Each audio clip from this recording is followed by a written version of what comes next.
আপনি কি না আমি হাসতেছি। শ্বশুর বাদার আমরা যে দাঁড়িয়ে হাঁটে যাচ্ছে এই গান কাটিয়েছিল কেটে? এ গান তোর বাপ কাটিছিল। এত বড় গান আমার বাবা কাটিয়েছিল? আর তোর বাপ কাটিছিল? আমার বাপ এই এত মাটি ফেলেছিল কারণে। মাটি এত মাটি আমি খাইছিলাম সালারি তোরে জামাই কোথাকার। তাতে কিস কিস করেছিল না? আগে যদি আর একটা কথা কইছি তো তোর মুখ আমি সুতোতে সেলাই করে তো বলে দিলাম। হ্যাঁ তাহলে আমি শ্বশুর বাড়িতে তো সাবা খাবো না কেমন? পিঠে খাবো না কি করে? পিঠে খাবো না কি করে? এত পথ যে আমার জ্বালাতে জ্বালাতে আসতেছে তাতে আমার সহ্য হবে না। তুই বুঝতে পারতেছিস না? আসুন তোর ওই শাশুড়ি আর তুই বাবা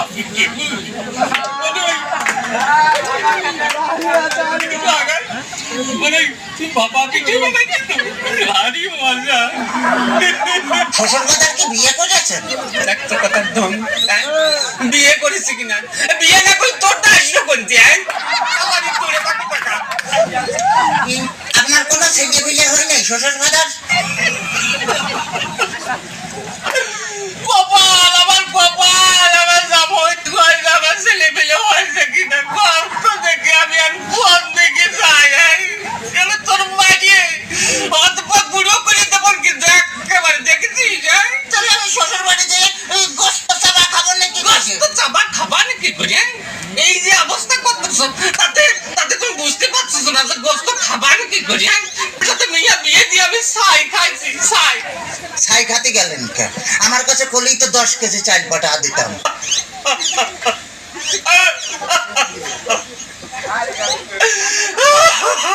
কাঁদতেছেন শ্বশুর বাদার? না হাসতেছি দেখতেছি। ও আচ্ছা আচ্ছা। আমার যদি কথা বলতে তোর আমি একেবারে সাথে দিয়ে পাইয়ে দাঁত ভাঙিয়ে বেলা তোমার একেবারে দেখছে না। ওই তাহলে তো বললাম যে দাঁত ফেলা দিলে আমি গোস্ত চাবা খাবো না কেমন? তোর দোয়াই লাগে তোর দোয়াই লাগে আর কথা কইছে তোর তুই যে ভাতে ধরেছি তোর তুই যে পায়ে ধরেছি আর কথা কইছি আর কথা কইছি। শোন শোনে ঘটনা হচ্ছে কি যে এভাবে জ্বালাতন যদি করিস তাহলে আর আমি পারবো না। আমি ৬৮,০০০ গ্রাম মেয়ের বাপকে বলবো যোগ মেয়ের বাপরা তোমরা আমার মতো এইরকম হারামজাদা সওয়ালের সাথে মিয়া বিয়ে দিয়ে না। মেয়ে বিয়ে দেওয়ার আগে ভাবিয়ে দেখবো যে সেই মেয়ের জামাই ভাত কাপড় দিতে পারে কিনা, জামার বাড়ি ঘর আছে কিনা, জামাই ঠিক মতো মেয়ের পাশে মানাই কিনা, তারপরেই তোমরা মেয়েকে বিয়ে দিও।